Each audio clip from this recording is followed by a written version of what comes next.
Pastor Capello. My brother. Good morning, sir. Good morning. Sir, I got one question just bother me. I want to ask you. Question bother you? I swear the question. When I tell you, which kind of the question just disturb me. It's from the Bible now. Ask me. With the one that say that fowl wey be say crawl 3 times when Peter denied Jesus, who get am? That fowl. Who get am? I no know the answer. No, Holy Spirit is ministering to me. That fowl wey crawl 3 times when Peter denied Jesus Christ. You sure say you know the fowl? Holy Spirit. Boys don't they find the fowl now? Better tell us who. The person wey get that fowl name na Aga. Aga omo iya ton ta eko. That be the person name.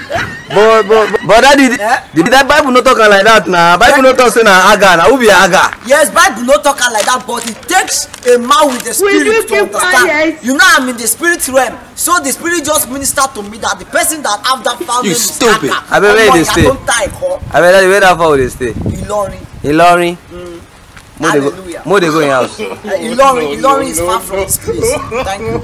They go for my evangelism for this morning. So maybe tomorrow morning we come my house. Maybe we'll figure that trek this day. What trek? Find the fowl come. Pastor, find the fowl come.